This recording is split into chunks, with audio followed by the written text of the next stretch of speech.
तो 11th class के बच्चों, आपके ये राजनीतिक शास्त्र पॉलिटिकल साइंस का बुक है। बुक का नाम है राजनीतिक सिद्धांत और चैप्टर नंबर है 6, यानी कि अध्याय का नाम है 6 और चैप्टर का नाम है नागरिकता, यानी कि आप कह सकते हो सिटीजनशिप। और हम इस चैप्टर में नागरिकता के बारे में पढ़ेंगे। पूरी दुनिया में बहुत सारे देश हैं, प्रत्येक देश के अपने अपने नागरिक होते हैं और प्रत्येक देश में रहने वाले व्यक्ति को अपने देश का नागरिकता प्राप्त होता है। कुछ लोगों को विश्व नागरिकता भी प्राप्त होता है, यानी कि वो दुनिया के हर एक देश का नागरिक बन जाते हैं और अपने देश का भी नागरिक रहते हैं। कुछ लोग दो दो देश के नागरिकता प्राप्त कर लेते हैं, एक अमेरिका की तो एक भारत की, ऐसे भी होता है। अगर हम इस अध्याय को पढ़ लेते हैं तो आपको क्या क्या बात समझने लायक हो जाओगे। तो मुख्यतः आप दो बातें समझने लायक हो जाओगे। नागरिकता का अर्थ और नागरिकता की व्याख्या करना आपको आ जाएगा। दूसरा, आज जिन क्षेत्रों में नए नए देश, नए नए कंट्री बन रहे हैं, वहां पर नागरिकता के लिए क्या चुनौती है, वहां की नागरिकता कैसे प्राप्त होती है, इस बात का भी आपको नॉलेज मिल जाएगा। अब हम बढ़ते हैं आपके चैप्टर के प्रत्येक हेडिंग के साथ। सबसे पहला है भूमिका, आपका हेडिंग तो 6.1 में। तो इसमें आपको ये देखना है कि पहले नागरिकता क्या है। तो आप लोग ओरली इस नागरिकता के परिभाषा को आप याद कर लोगे कि नागरिकता क्या है। किसी भी राजनीतिक समुदाय की सदस्यता तथा प्रतिष्ठा प्राप्त हो जाना नागरिकता कहलाता है। दूसरे तरह से भी आप बोल सकते हो, किसी भी राजनीतिक समुदाय का समान रूप से सदस्यता प्राप्त होना नागरिकता कहलाता है। किसी भी राजनीतिक समुदाय का समान रूप से सदस्यता प्राप्त हो जाए, समान रूप से प्रतिष्ठा प्राप्त हो जाए, समान रूप से अधिकार प्राप्त हो जाए, तो वो नागरिकता कहलाता है। अभी के जो विश्व में अगर आप देखोगे तो नागरिकता जो जिस देश में रहता है उसी देश का नागरिकता आपको मिलेगा। प्रत्येक देश कोई ना कोई कार्ड जारी करता है। हमारे देश में आधार कार्ड हो भारत में, तो आप कह सकते हो कि आपका आधार कार्ड बन गया है, वोटर कार्ड बन गया है, तो आप भारत के नागरिक हो। किसी भी राष्ट्र का संपूर्ण सदस्य बनने के लिए हमें ठीक ठीक लोगों के स्थिति के बारे में भी जानना होता है। अगर मान लो आप भारत के हो और आप भारत से माइग्रेंट होकर आप अमेरिका, तंजानिया में जाके बसना चाहते हो, तो फिर आपको अमेरिका और तंजानिया की सदस्यता चाहिए, अथवा आप अमेरिका या तंजानिया में रह नहीं पाओगे। आप रह भी लोगे तो आपको कोई अधिकार ही नहीं होगा। और आप तो जानते हो, अधिकार के बिना मनुष्य एक पशु के समान है। जब हमारे पास कोई अधिकार ही नहीं होगा तो हम मनुष्य किस बात के, हमें क्यों ना पशु या जानवर के श्रेणी में ही रखा जाएगा। मनुष्य एक बुद्धिजीवी प्राणी है, और जब मनुष्य एक बुद्धिजीवी प्राणी है तो जरूरी है कि मनुष्य को उसका अधिकार चाहिए। तो प्रत्येक देश देखते हो सबसे पहले आपको नागरिक होने का अधिकार देता है। जब आपको नागरिक होने का अधिकार प्राप्त हो जाता है तब आप वहाँ पर में मौलिक अधिकार प्राप्त करते हो। भाषण देने का, अभिव्यक्ति का, धर्म अपनाने का, विभिन्न प्रकार के आप अधिकार पा लेते हो। नागरिकों के अधिकार स्पष्ट होनी चाहिए। प्रत्येक मनुष्य जीवन से स्वतंत्र पैदा लेता है, इसलिए उसको कुछ अधिकार चाहिए।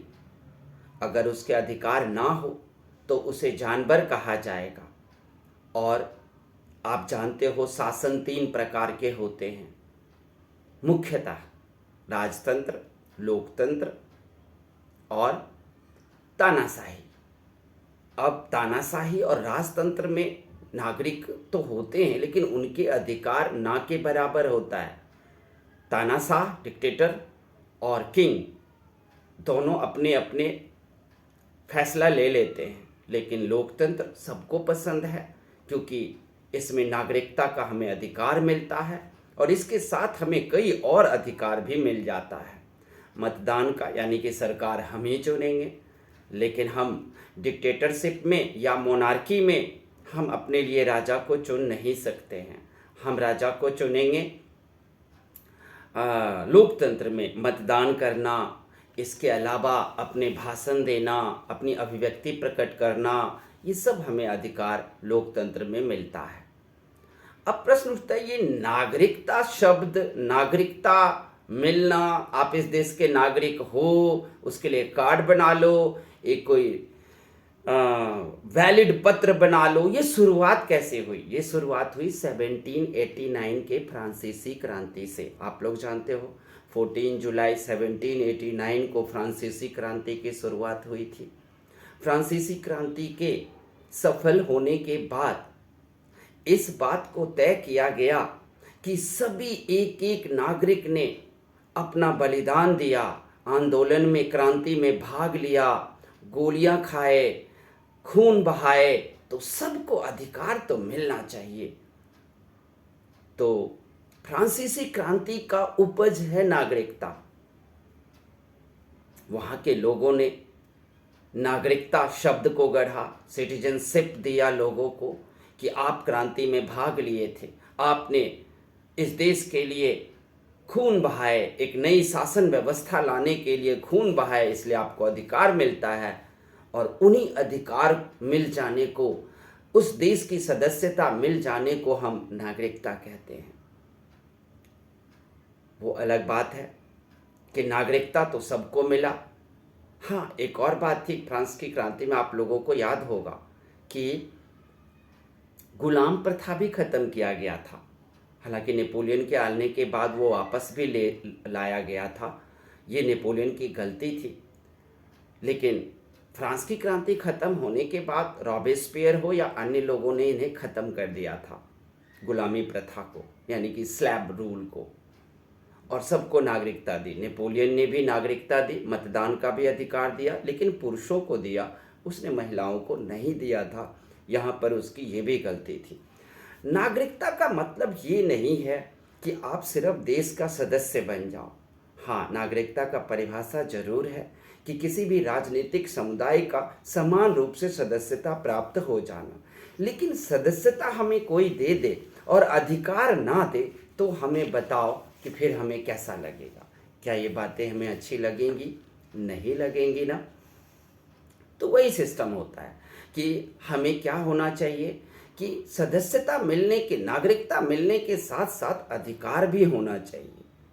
अब कई देश हैं जहां नागरिकता तो होते हैं, लेकिन अगर वहां पर डिक्टेटरशिप है, किंगशिप है, तो वहां पर आप नॉर्थ कोरिया में चले जाओ, किम जोंग सरकार है, कहीं जिम्बाब्वे में चले जाओ, यहाँ सब पे सरकारें हैं, पाकिस्तान में ही चले जाओ तो कहने भर को वहाँ लोकतंत्र और वोटिंग होता है, चलाते तो सैनिक हैं, यानी कि तानाशाही चलती है। तो वहाँ पर देखोगे नागरिकता तो है एक विशेष राजनीतिक समुदाय का, लेकिन लोगों के पास अधिकार नहीं है, वो अपनी अभिव्यक्ति प्रकट नहीं कर सकते। अगर उन्होंने अभिव्यक्ति विचार प्रकट किया तो उनको अरेस्ट कर लिया जाता है, उनको गुलाम बना लिया जाता है, उनको जेल में डाला जाता है। तुम सरकार के विरुद्ध नहीं बोल सकते। नागरिकता वो होती है जहां सही हो या गलत हो, हमें सरकार के विरोध में बोलने का अधिकार होना चाहिए। अगर सरकार ने गलती की है तो हमें अधिकार है कि हम सरकार के विरोध में बोलेंगे, लेकिन कई जगहों पर नहीं है ऐसा। तो राजनीतिक समुदाय का सदस्यता प्राप्त करना भर नहीं है नागरिकता। नागरिकता में हमें अधिकार भी चाहिए। अब दूसरा आता है आपके पास संपूर्ण और समान सदस्यता। निश्चित तौर से अगर आपने कभी भीड़ भरे रेल के डिब्बे में, बस में सफ़र किया है तो आप को जरूर ये बात का पता होगा कि प्रवेश पाने के लिए आपको कितना जद्दोजहद करना पड़ता है। रेल के डिब्बे में, अगर जनरल डिब्बे में आप जा रहे हो, जनरल टिकट है, रिजर्वेशन नहीं है, तो घुसने के लिए कितना जद्दोजहद करना पड़ता है। हो सकता है आपको किसी से लड़ना भी पड़ जाए, तब आपको शायद प्रवेश पर मिलता है। अंदर पहुंचने पर सबसे पहले आप देखते हो कि वहां पर में जगह नहीं है, और अगर आपको थोड़ा सा जगह मिल जाता है, उसके बाद आप क्या चाहते हो कि अब बाहर वाले को हम भी ना घुसने दें। अभी आपको नहीं घुसने दिया जा रहा था, लेकिन अचानक से थोड़ी सी जगह मिलने के बाद अब आप चाहते हो कि बाहर वाला और ना घुसे, और आप भीतरी वाले हो जाते हो डिब्बे में और बाहरी वाले को घुसने नहीं देना चाहते, और बाहर वाला फिर आपसे लड़कर घुसता है।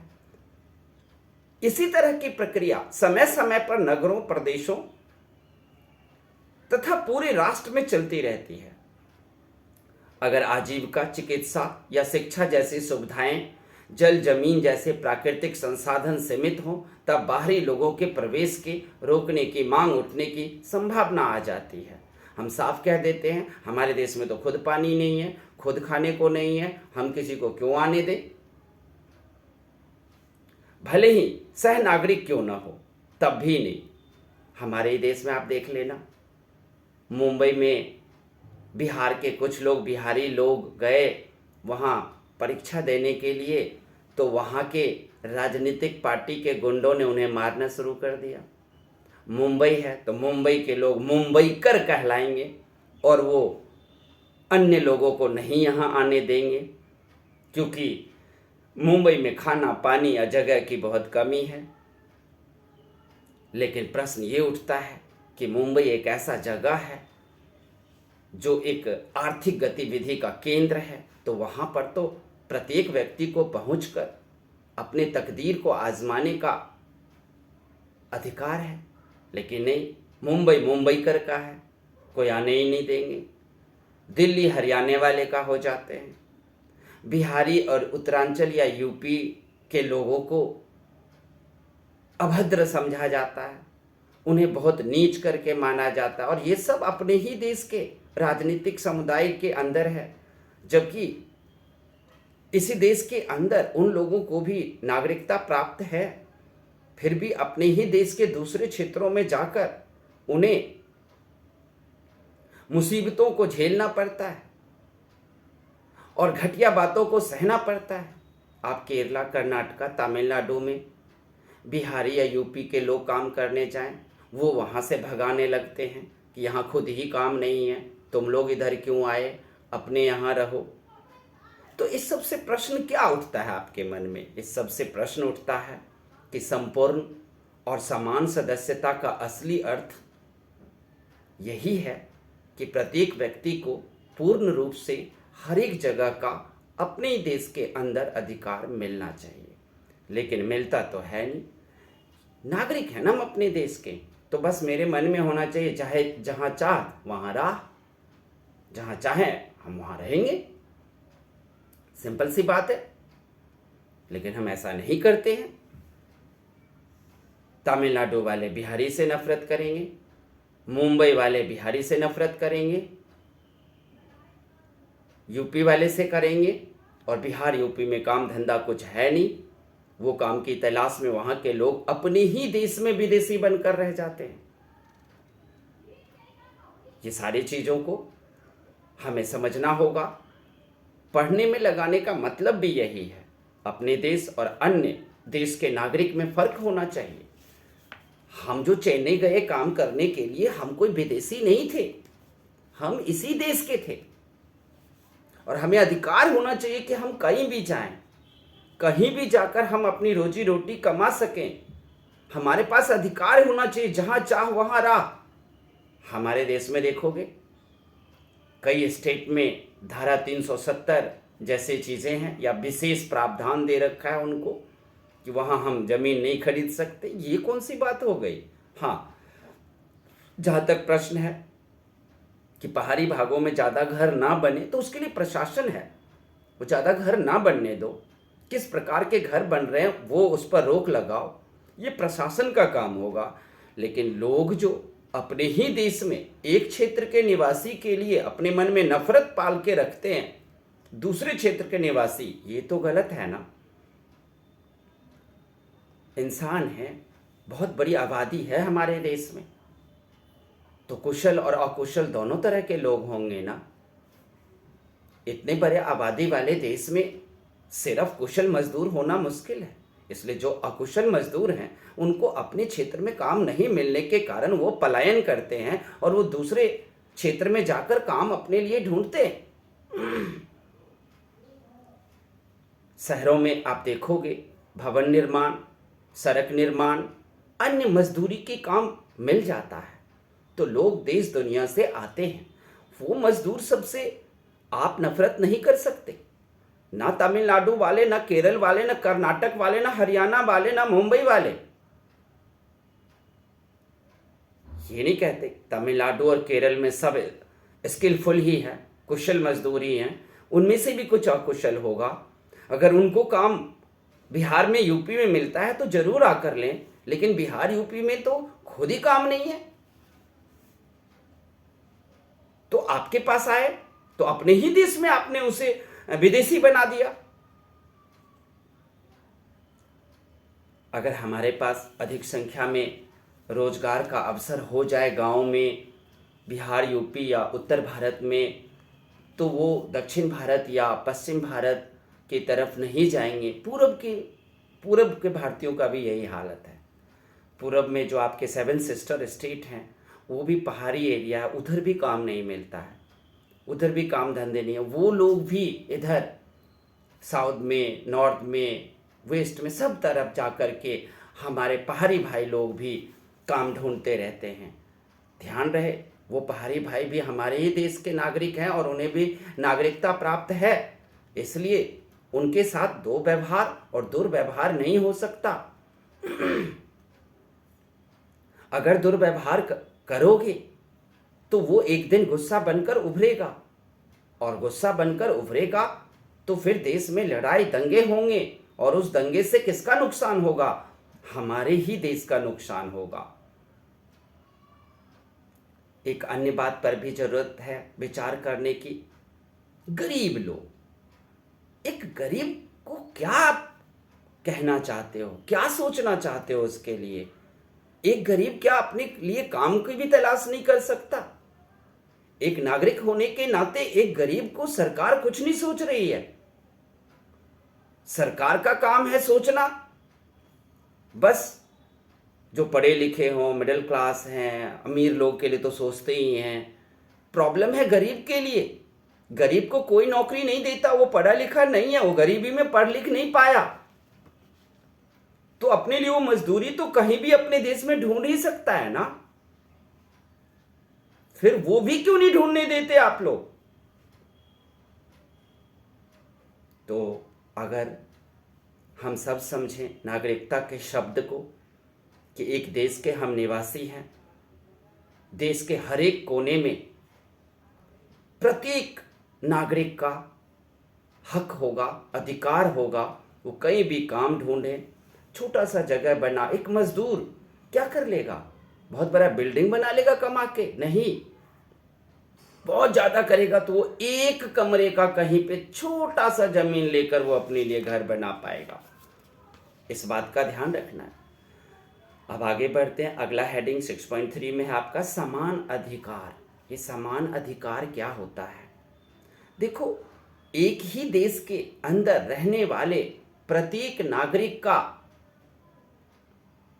एक ही तरह से अधिकार होना समान अधिकार कहलाता है। जैसे कि तमिलनाडु वालों को बिहार में बसने का हक होना चाहिए, गोवा वाले को अरुणाचल प्रदेश और हिमाचल प्रदेश में भी बसने का हक होना चाहिए, अरुणाचल, सिक्किम, त्रिपुरा और नागालैंड वाले को भी भारत के किसी भी कोने में बसने का हक होना चाहिए। ये समान अधिकार है। हम किसी भी क्षेत्र का हो, हमें वोट देने का पूर्णतः अधिकार होना चाहिए।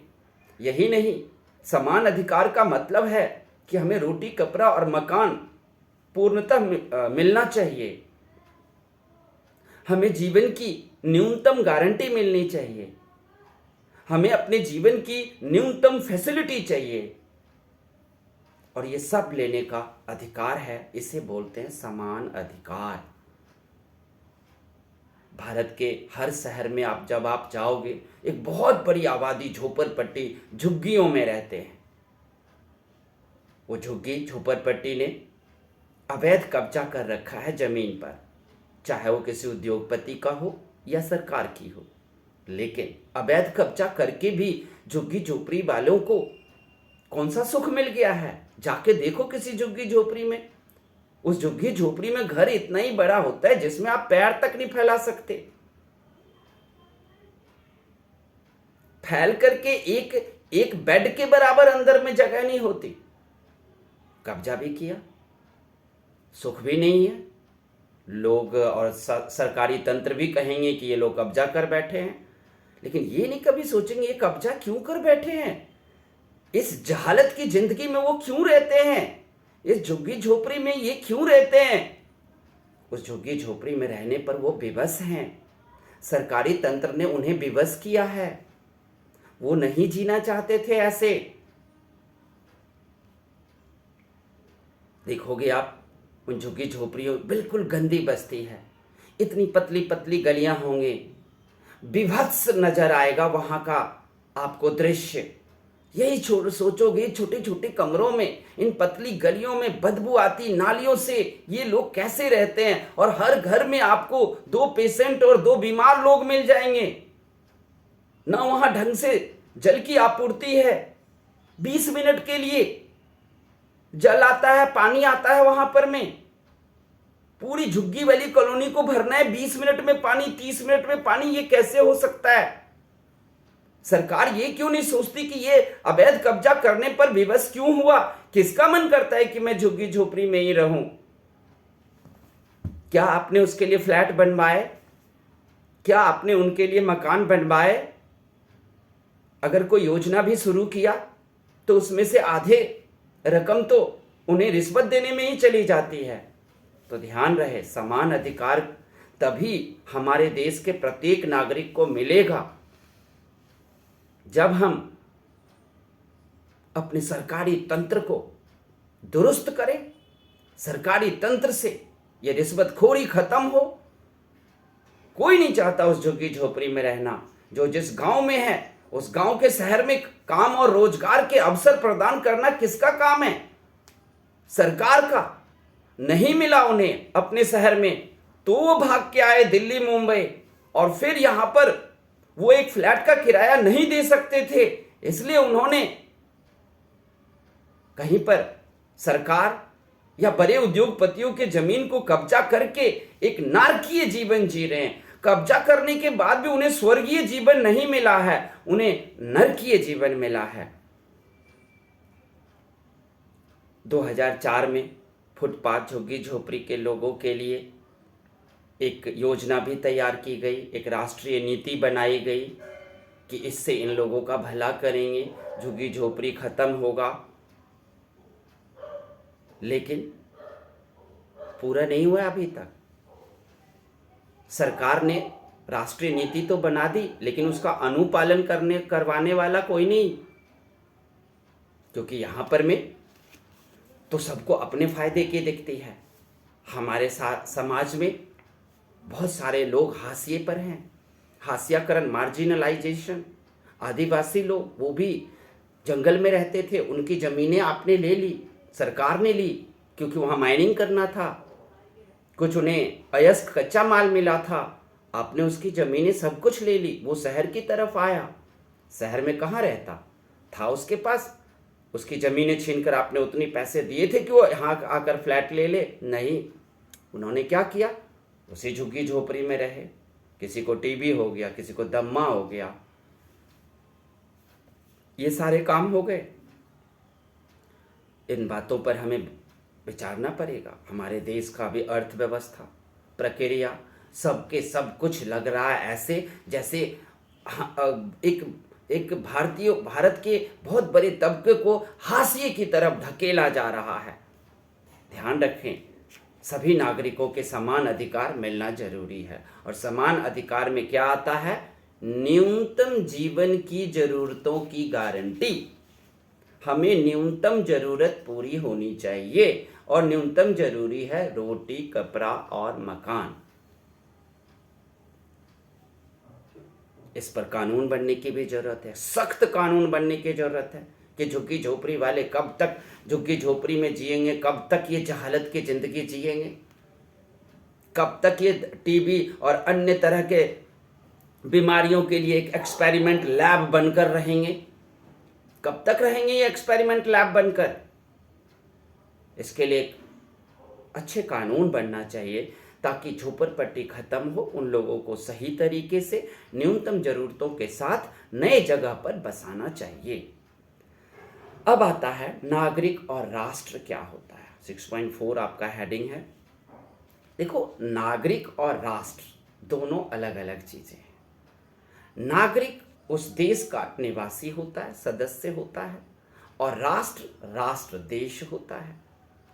राष्ट्र लोगों के ही समूह से बनता है, लेकिन नागरिक समूह में खरे प्रत्येक व्यक्ति नागरिक होता है। ये नागरिक मैंने बता दिया, 1789 में फ्रांस के क्रांति से निकला ये नागरिक शब्द। और सबको नागरिक का मतलब कि आपको इस देश में रहने का अधिकार मिलता है, आपको अपने लिए न्यूनतम जरूरत पूर्ति करने का दावा करने का भी हक मिलता है, आपको अपने तरीके का धर्म और अपने तरीके का नियम अपनाकर आपको जीने का पूरा हक मिलता है। राष्ट्र क्या है? तो राष्ट्र एक ऐसे क्षेत्र को कहते हैं जहां बड़े तादाद में लोगों के समूह अपनी एक पहचान देकर जी रहे होते हैं, उसे राष्ट्र कहते हैं। भारत एक राष्ट्र है क्योंकि भारत एक क्षेत्र में करोड़ों लोग एक सदस्य समूह बनाकर रहते हैं और उनकी पहचान है भारतीयता। हमारी पहचान है भारतीयता और हमारे राष्ट्र की नाम है भारत। इसके अलावा नागरिकता, जो हम आपको पहले ही बता चुके हैं। राष्ट्र है तो नागरिक है, लेकिन नागरिक है तो राष्ट्र होगा ये जरूरत नहीं है। वो आप अपने मन से ही पूछ कर देख लो कि अगर राष्ट्र है तो नागरिक है, लेकिन सिर्फ नागरिक है उससे राष्ट्र नहीं बन जाएगा। अगर 5 नागरिक कहीं है तो वो अपने लिए एक देश नहीं बना लेगा, लेकिन अगर एक देश है तो उसमें 5 लाख और नागरिक आ जाए तो वो रह सकता है। 1947 में हमारा भी राष्ट्र भारत आज़ाद हुआ। आज़ाद होते ही इस बात को तय किया गया कि हमें क्या करना चाहिए,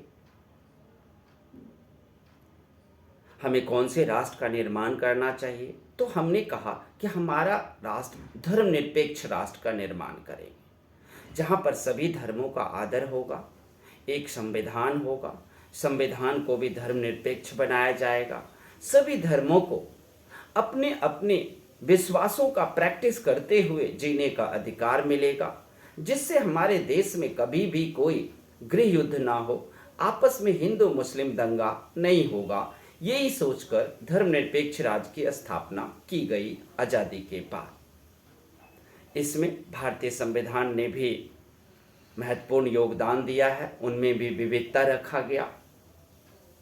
इस बात की तय किया गया कि संविधान जितना लचीला होगा, हमारा देश उतना ही सुंदर धर्मनिरपेक्ष राज्य होगा, धर्मनिरपेक्ष राष्ट्र होगा, जहाँ पर सबको मौलिक अधिकार होगा, राज्य के नीति निर्देशक तत्व होंगे, सबको संवैधानिक रूप से अधिकार होगा। और मेरे हिसाब से सही था। भारत में जन्म, वंश, परंपरा, पंजीकरण ये सब कुछ होता है और उसके आधार पर इस देश को एक राष्ट्र के रूप में बनाया गया। अब आता है सार्वभौमिक नागरिकता किसे कहते हैं, तो यूनिवर्सल एडल्ट फ्रेंचाइजी। देखो, प्रत्येक देश जो है अपने देश के निवासी को एक निश्चित उम्र होने पर उसे मतदान करने का अधिकार देता है, जिसे हम सार्वभौमिक नागरिकता कहते हैं। अब क्या सार्वभौमिक नागरिकता हमारे देश में रह रहे सभी लोगों को मिल जाएगा? तो आप कहोगे ना, ये तो नहीं मिलेगा सभी लोगों को। तो सभी लोगों को क्यों नहीं मिलेगा? क्योंकि कुछ लोग बाहरी हैं जो हमारे देश में घुसपैठ करके रह रहे हैं, तो उन घुसपैठिया लोगों को नागरिकता नहीं दी जाएगी। क्या वो इंसान नहीं है? नहीं है इंसान, वो भी, उनको भी नागरिकता दी जाएगी। तो वो सीधे आए ना, किसी बॉर्डर पर तार को फांद कर, दीवार को फांद कर ना आए, कानूनी रूप से आए, भारत में आए, वो अपना फॉर्म भरे और कहे भारत देश हमें अच्छा लगता है, मुझे यहाँ की नागरिकता दो, मैं भारत के प्रति समर्पित रहूँगा, यहाँ पर काम करूँगा और अपना रोजी रोटी चलाऊँगा। बिल्कुल मिलेगा। लेकिन आप अगर चोरों की तरह बांग्लादेशी लोग आ जाएं, पाकिस्तान के आ जाएं, अमेरिका के आ जाएं, इंग्लैंड के लोग आ जाएं और वो लीगली ना आकर कहीं बाउंड्री यानी कि बॉर्डर फांद के आ गए हैं, तो ये तो गैर कानूनी है। और ध्यान रखें, गैर कानूनी रूप से ना तो समाज चल सकता, ना देश। कानून और नियम का होना बहुत आवश्यकता है। तो इसीलिए ध्यान रखना, जो भी हमारे देश के लोग हैं उनको तो नागरिकता मिलती है, लेकिन जो शरणार्थी होते हैं, अप्रवासी होते हैं, उनको नागरिकता देने के पीछे कुछ नियम है। उस नियम पर अगर वो खरा उतरते हैं तो उनको नागरिकता जरूर मिल जाएगी।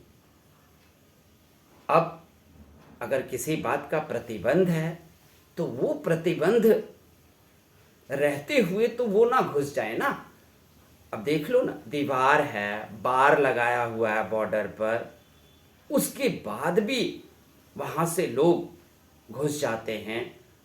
हाँ, वो भी खुशी खुशी तो नहीं आते हैं, शायद उनके अपने देश में उत्पीड़न होगा, युद्ध शुरू हो गया होगा, दंगा होगा, अन्य कारण होगा, बाढ़ आया होगा, खाने के लिए कुछ नहीं होगा, तभी वो फांद कर आए होंगे, ये भी मानता हूँ। लेकिन फिर भी आपको एक प्रक्रिया से तो गुजरना पड़ेगा ना। अगर आप आए हो मुसीबत में, तो वही मुसीबत आप सीधे कानूनी तौर से ऑफिशियली क्यों नहीं कहोगे? आप बार या तार फांद कर ना आओ, सीधे कानूनी रूप से आओ। आपको इस देश में रहने का मन है, बसने का मन है, स्वागत है आपका। अब 1959 में देख लो, 1959 में दलाई लामा भारत में आ गए। वो कोई तार फांद के नहीं आए थे, कोई बार फांद के नहीं आए थे, कोई दीवार फांद के नहीं आए थे। वो आए कि तिब्बत में चाइनीज क्रूरता की जा रही है और मुझे जान का खतरा है, क्या मुझे भारत में रहने का हक है? तो दलाई लामा के करीब 1000 अनुयायियों के साथ 1959 में भारत में रहने की उन्हें अनुमति दी गई और पूरी तरीके से उनको नागरिकता भी दी गई। उन्होंने साफ शो किया कि मेरे जान पर खतरा है। ऐसे ही मैं कह रहा हूँ, जो बांग्लादेशी लोग आ जाते हैं, पाकिस्तान या म्यांमार के लोग, कहीं के लोग भी जो भारत में आ जाते हैं, नेपाल के हो, भूटान के हो, वो गलत तरीके से ना आए। वो दलाई लामा जैसे अपने दिल के अंदर सत्यता रखें, सच्चाई रखें और तब आए, आपको कुछ नहीं होगा। अब अगला टॉपिक है विश्व नागरिकता किसे कहते हैं। देखो, विश्व नागरिकता किसे कहते हैं उससे पहले मैं कुछ लोगों का नाम लूंगा जिन्हें विश्व नागरिकता प्राप्त थी। इसको इंग्लिश में कॉस्मोपॉलिटन कहते हैं। तो मदर टेरेसा को विश्व नागरिकता प्राप्त थी। महात्मा गांधी, रविन्द्रनाथ टैगोर, नेल्सन मंडेला, ये सब विश्व नागरिकता वाले लोग थे। इनको दुनिया का बच्चा बच्चा जानता था। ये किसी भी देश में जाने के लिए ना, इनको जरूरत नहीं थी किसी वीजा और पासपोर्ट की। तो विश्व नागरिकता किसे कहते हैं, अब आइए जानते हैं।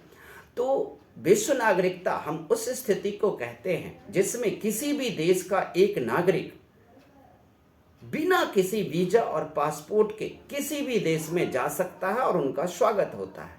उसे बोलते हैं हम विश्व नागरिक, कॉस्मोपॉलिटन। और आप जान गए होंगे, विश्व नागरिक तो हम यूं ही बन नहीं सकते, उसके लिए तो हमको बहुत सारे अच्छे काम, यानी कि इतना पॉपुलर, लोकप्रिय बनना पड़ेगा कि पूरी दुनिया जाने, यानी कि एक अच्छे इंसान, इतना अच्छा इंसान कि आपको पूरी दुनिया जानने लगे, तब आप बन सकते हो कॉस्मोपॉलिटन। विश्व नागरिकता कुछ ही लोगों को प्राप्त हुआ।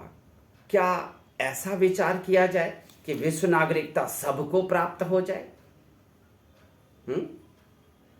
ऐसा भी तो हो सकता है, क्योंकि आपने अपने देश में सुना है ना, वसुधैव कुटुंबकम, जो भी आओ, ना कोई वीज़ा ना कोई पासपोर्ट की ज़रूरत है। अमेरिका अगर इंडियन जाए तो बिना पासपोर्ट वीज़ा के, अमेरिकन यहाँ आए, कोई भी किसी भी देश में जाए तो किसी को भी किसी भी तरह के वीज़ा पासपोर्ट की ज़रूरत ना पड़े, वो ऑटोमेटिक उस देश में चले जाएं। हो सकता है? हाँ, क्यों नहीं हो सकता। अगर वसुधैव कुटुंबकम की सोच और विचार आपके अंदर आ जाए तो क्या ये सोच आपके अंदर आएगी? देखो, आएगी मेरे हिसाब से।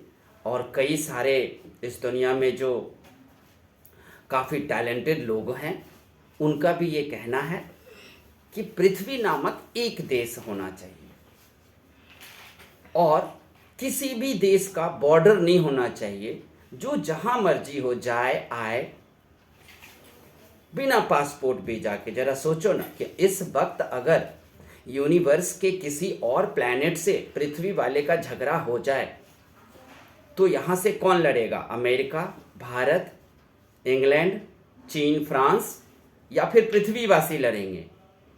डेफिनेटली आप लोग कहोगे कि पृथ्वीवासी लड़ेंगे। तो अभी बस एक किसी और प्लैनेट के एलियन का अटैक भर होने की देर है, अपने आप हम सब के सब वसुधैव कुटुंबकम में आ जाएंगे और कोई वीजा पासपोर्ट की जरूरत ही नहीं रह जाएगी। तो अभी किसी एलियन और अन्य प्लैनेट का हम पर हमला नहीं हुआ है। तो जब हमला नहीं हुआ है तब क्या हम बिना वीजा पासपोर्ट वाले बन सकते हैं? तब क्या हम वसुधैव कुटुंबकम जैसी नीति को अपना सकते हैं? हाँ, अपना सकते हैं। कैसे? डेफिनेटली एजुकेशन से। बिना एजुकेशन के नहीं। आज बॉर्डर क्यों है? आज वीजा और पासपोर्ट क्यों है? इसलिए ना, आतंकवादी का खतरा, बॉर्डर पार करके कुछ अनएजुकेटेड लोग गैर कानूनी तरीके से दूसरे देश में घुसते हैं, वहाँ पर वो बम फोड़ते हैं, वहाँ के लोगों की हत्या करते हैं। यही सब वजह था ना बॉर्डर और वीजा और पासपोर्ट की, तभी बनी ना। तो हमें क्या करना चाहिए? कि बस करना कुछ नहीं चाहिए, एजुकेशन बढ़ाओ। ये मूर्ख लोग जो आतंकवादी बनते हैं, ये मूर्ख लोग जो दूसरे देश में जाकर के अपराध करते हैं, वो ना करे। हर व्यक्ति क्वालिटी एजुकेशन ले। निम्न स्तर का एजुकेशन से काम नहीं चलेगा, हमें उच्च स्तर का एजुकेशन चाहिए, जहाँ पर हमारे दिल में ये बात आ जाए कि सामने वाला भी हमारा भाई है, सामने वाला भी हमारी ही तरह नाक कान आँख वाला है, उसके रगों में भी वही खून बहता है, बस कहीं गोरे या कहीं काले का फर्क है, लेकिन सब इंसान है। ये बात आपको हायर एजुकेशन देगा और क्वालिटी एजुकेशन। हायर एजुकेशन और क्वालिटी एजुकेशन के साथ हर क्लास में नैतिक शिक्षा, मोरल एजुकेशन भी होना चाहिए। क्योंकि देखा गया है कि लोग इंजीनियर बन गए, डॉक्टर बन गए और उसके बाद वो आतंकवादी बन गए। ये क्या था? डेफिनेटली मोरल एजुकेशन शायद उनके इंजीनियरिंग और डॉक्टरी करते हुए उनको मोरल एजुकेशन नहीं दिया गया, और क्या वजह होगा? इसलिए नैतिकता देना जरूरी है। हायर एजुकेशन में टीचरों को, माता पिता को बुलाकर उन्हें भी महीने में 10 मिनट का क्लास देने की जरूरत है कि आप अपने बच्चों के साथ कभी बैठो, उन्हें बताओ, मोरालिटी बताओ, नैतिकता बताओ, जिंदगी में ऊंच नीच, खराब बढ़िया, इन सारी बातों के बारे में उन्हें बताओ, ताकि वो बच्चा एक सभ्य नागरिक बने। और फिर वक्त आ जाएगा जब हमें ना तो किसी तरह का वीज़ा की ज़रूरत होगी, ना किसी पासपोर्ट की ज़रूरत होगी, हमें किसी भी प्रकार की किसी चीज़ की ज़रूरत नहीं होगी। हम हर देश में सब लोग आ जा रहे होंगे, कहीं कोई चोरी चकारी डकैती नहीं होगा, सारे पुलिस स्टेशन बंद हो गए होंगे, सारे जेल बंद हो गया होगा। जाओ, आपको पता होगा मंगोलिया कितना खतरनाक मंगोल का जगह है। इसके अलावा और भी कई देश हैं छोटे छोटे, और उनमें अब जेल खत्म हो रहा है, 2-3 पुलिस स्टेशन बच गए हैं क्योंकि लोगों ने अपराध करना छोड़ दिया है। और हमारे जैसे देश में, अमेरिका जैसे देश में रोज फोर्स बढ़ानी पड़ रही है, हमें पुलिस बल बढ़ाना पड़ रहा है, नए नए पुलिस स्टेशन खुल रहे हैं। कौन सा एजुकेशन ले रहे हैं हम? अरे नए पुलिस स्टेशन खुलने का क्या मतलब? फोर्स या पुलिस बल को बढ़ाने का क्या मतलब? अपराध बढ़ रहा है। अपराध क्यों बढ़ रहा है? क्योंकि हमारे देश की जनता जो है वो क्वालिटी एजुकेशन नहीं ले रहे हैं। वो एजुकेशन कौन सा ले रहे हैं? एजुकेशन ले रहे हैं लव जिहाद की एजुकेशन ले रहे हैं, वो हलाला की एजुकेशन ले रहे हैं, वो अन्य तरह के धार्मिक विवादों का अध्ययन कर रहे हैं। वो मदरसे में पढ़ते हैं। बताओ, मदरसा में पढ़ करके उन्हें क्या दिया जाएगा? धर्म की बातें। और धर्म ने क्या दिया है? वैमनस्यता, नफरत, भूख, यही दिया है। क्योंकि धर्म गलत नहीं है, धर्म कोई गलत सिखाता नहीं है, धर्म को सिखाने वाले ने गलत सिखा दिया और अपराधियों की भरमार हो गई। अब ऐसे जब अपने ही देश में इतने पुलिस बल बढ़ाए जा रहे हैं, पुलिस स्टेशन बढ़ रहे हैं, अपने देश में ही तुम ठीक से नहीं हो, तुम्हें दूसरे देश वाले बिना वीजा और पासपोर्ट के क्यों आने देंगे? तो यही है विश्व नागरिकता, कि विश्व नागरिकता वसुधैव कुटुंबकम जैसी होनी चाहिए। सब देश के नागरिक हों, किसी को भी किसी भी देश में जाने का हक हो बिना वीजा पासपोर्ट के, वही है विश्व नागरिकता। तो ये चैप्टर अभी आपका खत्म हो गया। यह 11th क्लास के राजनीतिक सिद्धांत का चैप्टर नंबर कौन सा था? चैप्टर नंबर था आपका 6 चैप्टर था। चैप्टर का नाम था नागरिकता यानी कि सिटीजनशिप। इसमें हम बहुत सारी बातों के बारे में पढ़े, भूमिका के बारे में, संपूर्ण और समान सदस्यता के बारे में। इसके अलावा हमने समान अधिकार को पढ़ा, उसके बाद हमने नागरिक और राष्ट्र को पढ़ा, फिर हमने सार्वभौमिक नागरिकता को भी पढ़ा, फिर हमने विश्व नागरिकता को भी पढ़ा और सबका व्याख्या भी किया। आप लोगों को कैसा लगा? आप लोग ज़रूर हमें कमेंट करना। अच्छा लगे तो चैनल को सब्सक्राइब कर देना और इसके क्वेश्चन आंसर जरूर करना। वैल्यू बेस्ड क्वेश्चन का आंसर देने के लिए आपको अंदर चैप्टर में जाकर डीपली आपको क्वेश्चन खुद से बनाओ और आंसर लिखो। आंसर मेरे जितने ये देख रहे हो, ये 45 मिनट्स के जो मेरा स्पीच है, ये 45 मिनट का जो क्लास है, इसे बार बार सुनो। किसी भी वैल्यू बेस्ड क्वेश्चन का सही आंसर आप दे पाओगे, क्योंकि जितना आप अपने टीचर को सुनोगे, जितना आप अपने चैप्टर को लाइन बाय लाइन डीपली अध्ययन करोगे और टीचर के लेक्चर को पुनः स्मरण करोगे, आप वैल्यू बेस्ड क्वेश्चन का आंसर दे पाओगे। और ये प्रश्नावली का जो एक्सरसाइज के क्वेश्चन आंसर हैं वो तो आपको करना ही है। तो तब तक के लिए धन्यवाद, बहुत बहुत धन्यवाद आप लोगों का। अच्छा लगे तो मेरा चैनल सब्सक्राइब जरूर करना। धन्यवाद। जय हिंद।